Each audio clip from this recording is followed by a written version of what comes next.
విడత సర్పంచ్ ఎన్నికలు జరిగిన సోమర్పేట గ్రామంలో 14వ తారీఖు నాడు సర్పంచ్ ఎలక్షన్లు అయినాయి. 15వ తారీఖు నాడు మా బీఆర్ఎస్ అభ్యర్థి బాలరాజు గారు ఓడిపోవడం జరిగింది. ఆ రోజు గ్రామస్తులు 15వ తారీఖు నాడు ఉదయం ఆయనను పరామర్శించడానికి గ్రామంలో ఉన్న ఇంటికి పరామర్శించడానికి వెళ్ళినప్పుడు కొంతమంది బయట అరుగుల మీద కూర్చున్నారు. అయితే కుటుంబ పాపయ్య అక్కడికి సర్పంచ్ అభ్యర్థిగా గెలవడం జరిగింది.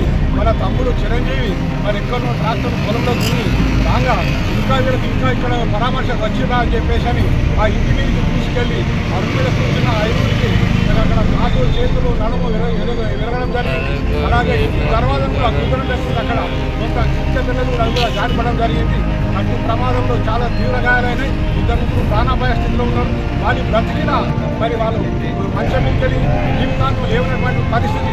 వాళ్ళకు ప్రభుత్వం వైద్య ఖర్చులు మొత్తం భరించి వాళ్ళను ఉద్యోగం ఇవ్వాలి.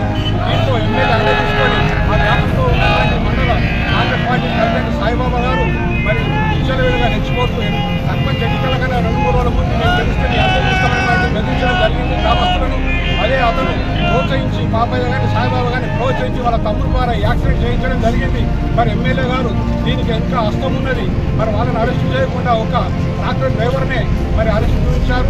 మరి ప్రోత్సహించిన వారిని కూడా మరి కక్షలో తీసుకొని అరెస్టు చేయాలి. ఒకవేళ ఎమ్మెల్యేకు నీతి నిజాయితీ ఉంటే నువ్వు సుత్తపూసవైతే సాయిబాబాను కాంగ్రెస్ పార్టీ నుంచి 6 సంవత్సరాలు బహిష్కరించి ఈ నీతి నిజాయితీ నిరూపించుకోవాలని మరి సోమర్పేట గ్రామస్తులు సంఘీభావం జరుపుతూ బీఆర్ఎస్ తరఫున